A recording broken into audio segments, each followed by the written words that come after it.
Voilà, nous sommes une compagnie qui date de 1971, donc bientôt 40 ans, qui a commencé à la campagne en Angleterre, dans Cornouailles. Et le but de la compagnie, c'était d'amener le théâtre là où il n'y avait pas de théâtre.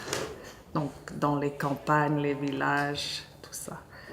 Et c'était un groupe d'acteurs collectifs, c'était une collectivité qui ont créé beaucoup de spectacles pour la rue, pour le chapiteau. Et petit à petit, on a découvert qu'il fallait un chapiteau, un lieu équipé, c'était très important, donc on a acheté un chapiteau. Et depuis, on a fait des tournées de plus en plus grandes.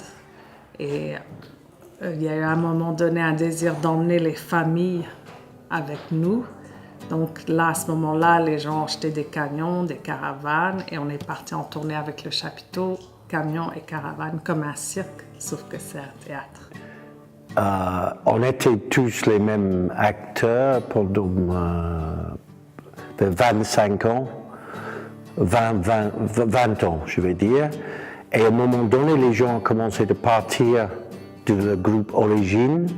Et c'était quand moi je me trouvais toute seule avec les nouveaux, qu'il faut que quelqu'un donne une direction. Ça ne dit pas que toutes les décisions sont prises par moi, pas de tout. Paddy, c'est quelqu'un, tu rigoles avec lui, voilà. Après, donc c'est quand même lui qui donne la plupart des directions, et c'est quand même lui qui tire tout, donc c'est quand même lui qui a le dernier mot sur la plupart des choses. Donc forcément, il y a des tensions souvent entre les membres de l'équipe et Paddy parce que parce que les gens sont pas d'accord, ils trouvent que ce qu'il dit c'est con, machin. Reste que lui, des fois il dit des conneries, hein, mais il écoute. Alors au début, et puis après il écoute, et puis après, il n'est pas non plus dictatorial. Et il y a une chose, c'est pour avoir travaillé avec d'autres metteurs en scène, Paddy, il est vraiment cool comme metteur en scène. Dès qu'on a pris pour moi, c'est un peu mon philosophie, dès qu'on engage, on ne peut pas après laisser les choses. Dès qu'on a dit qu'on fait, il faut faire. Alors, d'être un père, c'est une autre chose. D'avoir les enfants, c'est le plus grande joie dans la vie. Acteur, c'est mon passion, c'est mon vacances. Quand je joue, je suis en vacances. Toute la logistique, ça use beaucoup d'énergie. Mais moi, personnellement, je ne peux pas laisser les choses. On ne peut pas gérer. Tu ne peux pas avoir tellement de gens autour et pas gérer. Mais l'énergie, c'est pas.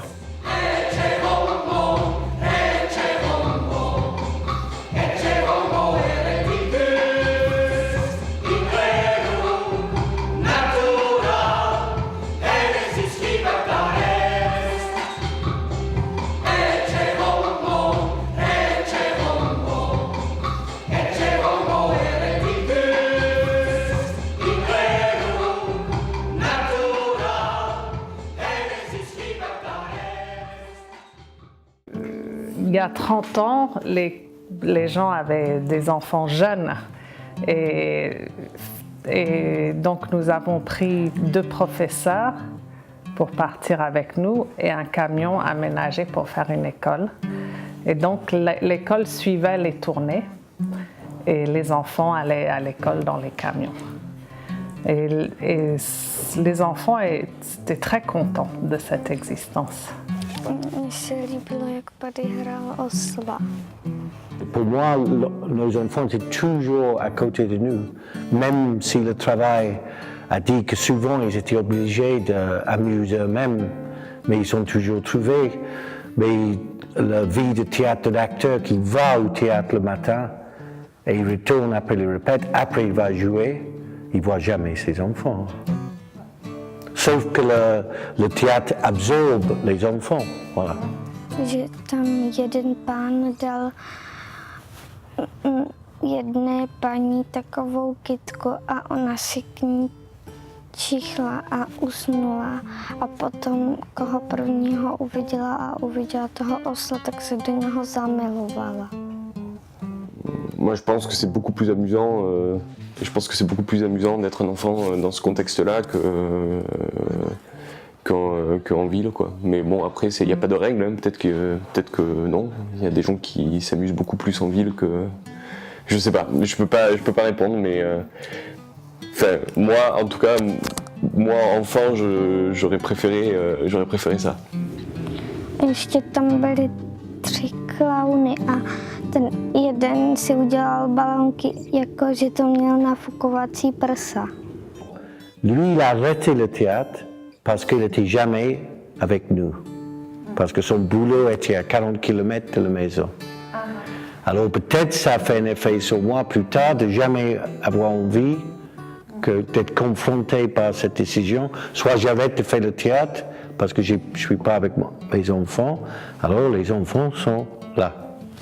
Proč bych chtěla masky, než bych chodila do školy?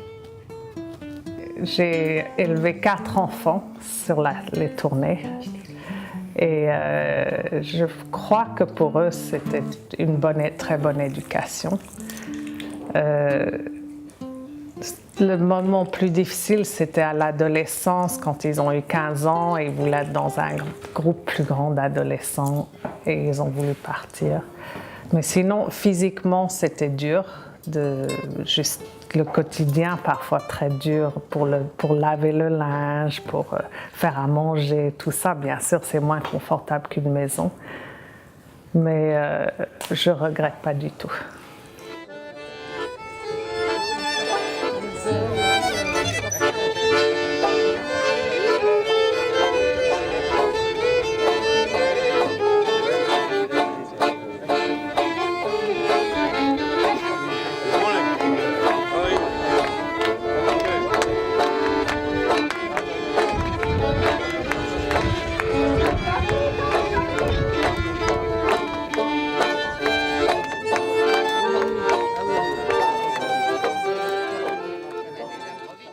Oui, je pense que les acteurs de football ont un style particulier et aussi nous, dans notre vie, le style de vie, c'est non conformiste et oui, libre. Je crois que c'est plus difficile maintenant et beaucoup lié avec malheureusement l'état de société. Nous, on était quand même les jeunes de l'époque 70, il faut dire, de l'époque des Babacou, de tout ça, on était. On ne veut pas être nommé ça, parce que parfois ils utilisent toujours ça. Mais en même temps, je crois que c'était une période de l'espoir. Les gens ont cherché une chose plus profonde que les petits jouets. Maintenant, malheureusement, un jeune est confronté que c'est pas normal de ne pas avoir une télé, pour toute la musique, ça c'est iPod. Maintenant, c'est considéré normal d'avoir tous les outils qui, pour moi, distancent les gens de l'autre. Je pense que les jeunes, ils ont été élevés d'une façon très confortable et ils ont du mal à s'adapter à des situations difficiles. Je pense pas que ce soit l'histoire de jeunesse ou pas jeunesse. J'ai rencontré tellement de gens qui avaient 50, 60, 70 ans et qui continuaient comme ça. Non, après je peux pas dire que je vais faire ça toute ma vie parce que je sais pas. Il peut se passer plein de choses. Je pense que je serais assez triste si dans 10 ans je me rendais compte que tout d'un coup j'habite dans un appartement et que j'ai une machine à laver, et je pense que ça m'ira jamais bien, quoi. Enfin, je sais pas si je vais rester, je sais pas honnêtement. Pour le moment c'est vraiment génial. Les gens qui restent sont les personnes plus âgées qui ont maintenant il y a 3 acteurs qui ont 60 ans et plus. Et ils ont plus d'endurance et plus ils s'adaptent mieux aux conditions de voyage que les jeunes. Récemment, on a travaillé le spectacle là, en 96. On a travaillé avec 4 jeunes qui sont tous trouvé ça trop difficile. Le style de vie pas assez confortable. des longues heures, des voyages, et ils sont pas tenus le coup. Donc je dirais plutôt âgés que jeunes. C'est vraiment, j'aurais pas rêvé une meilleure vie que ce que je fais maintenant. C'est tout correspond tout à fait à mes rêves d'avant, et en plus ça marche, et en plus la chaussée c'est un lieu magnifique, l'équipe est géniale, le projet artistique est fabuleux, donc ça fait que 3 ans que je suis vraiment nomade, mais déjà avant, j'ai toujours travaillé beaucoup, dans des associations, je travaillais beaucoup avec des tziganes ou avec des manouches, en tout cas des gens dont c'était la vie. Et j'ai toujours pensé que c'était pas seulement une fantaisie, c'était pas quelque chose de l'ordre du rêve. Pour moi, c'est une vraie alternative. C'est vraiment quelque chose qui provoque la rencontre, qui dérange dans le bon sens les gens autour. Et donc pour moi, c'est quelque chose de vraiment important et qu'il faut vraiment défendre. Donc je pense pas que ce soit juste une question de jeunesse. Je pense que c'est quelque chose qui va me coller à la peau assez longtemps. C'est un peu dur à dire, parce qu'on a moins de contact. Nous, quand on était sur le chemin, on n'a pas eu de télé, on n'a pas eu aucune, même pas d'électricité, même pas de l'eau. On a campé dehors, on était dans la nature, et on était, je ne vais pas dire forcé naturellement, on a pu jouer aux cartes, aux dominos, on fait les jeux. Et maintenant, en enfant, on se trouve entouré par les choses extérieures. Et aussi, à côté, peut-être je dis trop, après l'autre chose, c'est notre société est de plus en plus de sécurité, vigilance, pas le droit de garer où on veut. Il y a une pression terrible de contrôle, plus qu'avant. Avant, c'était plus facile de trouver un petit champ pour garer, demander aux paysans est-ce qu'on peut rester là. Maintenant, il y a les lois en Angleterre, tu n'as pas le droit de laisser quelqu'un entrer avec une caravane. Le fait de déplacer tout un monde avec soi, ça te met en difficulté tout le temps. Et donc dans cette difficulté, tu grandis en permanence. Parce que déjà, comme tu as une petite habitation, tu es obligé de te débarrasser de tout ce qui t'encombre. Tu ne gardes pas comme quand tu habites dans un appartement, tu n'as pas des tonnes, une grande bibliothèque, etc. Tu peux pas. Donc ça veut dire que tu es obligé de te concentrer sur l'essentiel. Il y a beaucoup, à la base c'était plutôt anglais, ensuite on a commencé à voyager. Et maintenant, on a des Javanais, des Français, des Polonais, Japonais, Américains, et on a toujours eu beaucoup de nationalités. Et honnêtement, je ne peux pas dire qu'il y a une nationalité qui est plus adaptée qu'une autre. Christophe, c'est bon. Merci. Merci. Where should we go now? Quoi?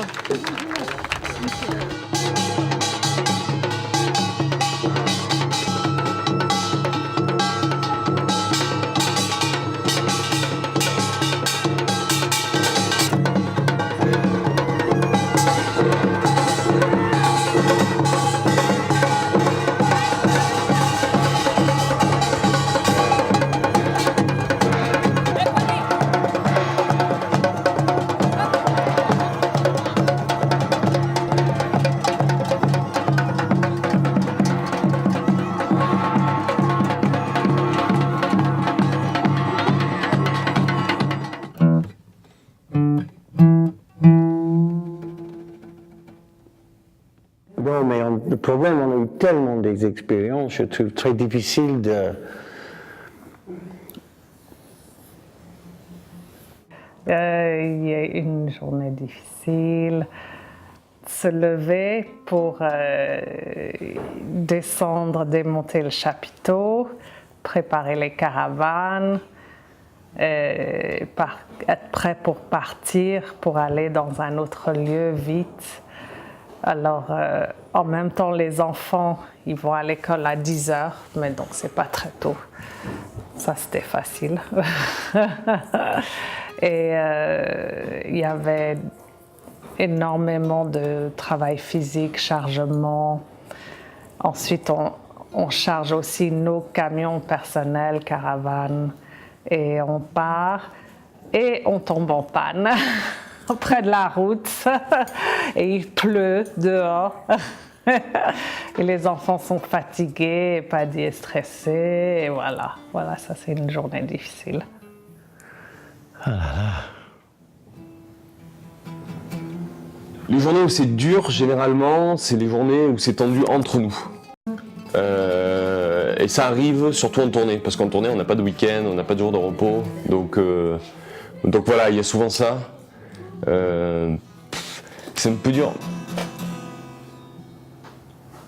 Moi, mon problème, c'est que je suis administrateur. C'est-à-dire que comme tout le monde, je participe au spectacle, mais en plus, il faut que je travaille de 9h du matin jusqu'à 6h de l'après-midi, parce que c'est là où on passe les coups de fil et c'est là où on fait les contrats.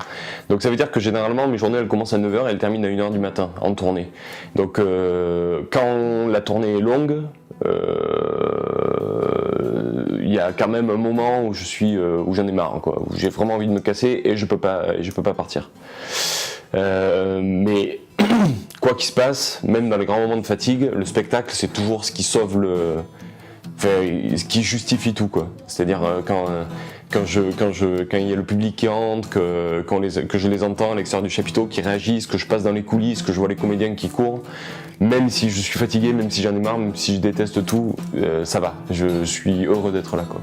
Chasser un kangourou avec les aborigènes qui a pris toutes les journées et qu'après, quand ils sont tués, finalement, arriver de chasser un kangourou et dans le sens vraiment rituel, tout avec tous les honneurs à l'animal. Et tout le désir, c'était de faire manger pour nos enfants. Alors après, ils sont amenés, après ils sont cuits trop vite parce qu'ils sont impatients de nous faire plaisir. Après, la viande est trop dure. Mais c'était une des choses les plus belles parce que c'était les gens qui... Non, c'était du coup. Tournée en Inde, on est dans le sud de l'Inde, par exemple, on est invité à aller à un village, rencontrer des danseurs. Après, on mange tous ensemble avec eux, un grand dîner. Ensuite, eux, ils viennent voir notre spectacle le soir. On était au Portugal, c'était avant qu'on était officiellement ensemble, comme ça. Et on était au bord de la mer et on a laissé notre vieil camion en haut de la plage. Et quand on a rentré dans le camion, toutes ces affaires étaient piquées, les passeports, le porte-monnaie, tout. Moi, à cette époque, j'ai eu rien, mais pas peut-être €1 un jour, rien. C'était dans l'époque de rien. Et elle n'a eu plus rien. Alors on a passé un cauchemar pour refaire les papiers, pour avoir les billets d'avion. C'était un cauchemar, mais grave. Elle était avec Sophie et Rod. C'était tellement dur. On n'a plus rien pour acheter à manger, mais rien. Et finalement, on a réglé le problème. On va vers l'aéroport et on voit les gens qui habitent dans les tuyaux de béton, qui est en train de chanter. Alors on a ralenti le camion pour demander où c'est l'aéroport parce qu'on était en train d'amener. Et c'était en train de faire une fête. C'était les gens qui habitent dans les tuyaux, si pauvres que ça. Tout de suite, ils sont dit viens manger avec nous, tu vois. C'est toujours les gens avec rien qui te donnent. Et pour moi, c'est les moments comme ça qui confirment quelque chose de noble. Et on a eu plein des expériences, des vrais moments d'échange. Pour moi, ça, c'est des vrais moments. Et les pires, c'est quand quelqu'un nous quitte, par maladie ou par confrontation, ou par... Bon, I can't. Levez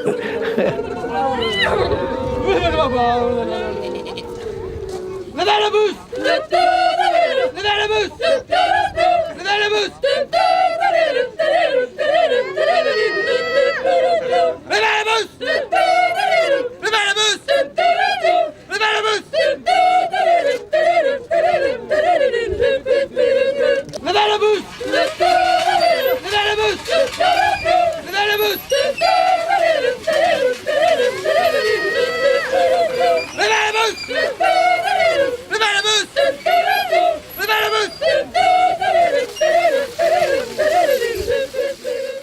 Moi, mais j'ai arrivé comme le plus jeune de l'équipe. J'étais que 19 ans quand j'ai venu. Je suis arrivée au Football en 82 parce que j'avais rencontré Paddy, voilà, et nous étions amoureux. Et dès le début, nous étions en Italie et on répétait le roi Lear. Et par hasard, j'ai appris que le Football fêtait ses 35 ans. Et moi, j'adorais monter les chapiteaux, donc j'avais envoyé un CV pour être bénévole. Et c'était juste au moment où John partait et il manquait quelqu'un à l'administration. Et donc ils ont récupéré mon CV et puis ils ont vu que je parlais anglais, ils ont vu que j'avais voyagé, ils ont vu que j'avais fait des études d'administration. Ils m'ont dit, mais celui-là, il est peut-être intéressant. Et donc j'ai été bénévole pour les 35 ans pendant 2 mois. Enfin voilà, j'ai fait juillet, août bénévole. Après, ils m'ont proposé de partir en tournée avec eux. Alors j'ai dit aucun problème, je suis parti en tournée avec eux, c'était génial et voilà. Et ensuite ils m'ont proposé, écoute, il y a ce poste-là, si ça t'intéresse, et j'ai fait banco. J'ai pas réfléchi 2 secondes et voilà. Et donc ça fait maintenant ça fait 3 ans exactement.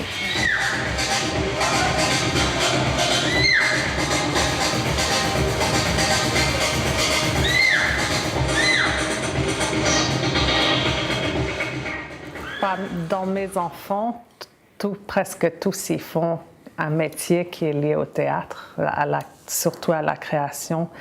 Le plus jeune, Kez, construit les décors, Rohan est technicien, Josie, elle fait les masques et Sophie, elle fait du film pour les spectacles. Donc ils sont restés très liés, mais par contre, ils n'ont pas choisi la vie itinérante, sauf Rohan qui travaille toujours avec nous. Sûrement. Donc, peut-être tu parles pour Freddy aussi, mais je crois que si j'arrête, je vais chercher du calme, dans le sens que je peux avoir l'espace de ne pas penser toujours sur les problèmes qui existent autour d'une chose si compliquée que ça. Pour le moment, je ne peux pas. Ça arrive plus souvent qu'avant que moi et Freddy disent, mais combien de temps on peut tenir? Parce que c'est bien sûr, mais là, c'est pas que notre vie qui est comme ça. Plein de gens sont comme ça. Je crois que si ça s'arrête, on va probablement travailler plus avec la terre, ou en même temps peut-être ouvrir un petit restaurant de curry avec des soirées de musique. Oui, je pense que si quand on a 70 ans, les enfants ils n'ont pas repris, on va arrêter. Et un artiste, il n'a pas cette... Normalement, il n'a pas cette... Après, si tu as si vraiment physiquement on ne peut plus supporter, alors là, c'est pour ça qu'il faut toujours avoir les gens bien autour. Je crois que le plus important, c'est la blessure. C'est toujours accepter et envie des autres. Il ne faut pas penser qu'on est tout seul, qui fait ça tout seul, c'est pas vrai. Mais je crois la retraite, c'est plutôt de changer la position.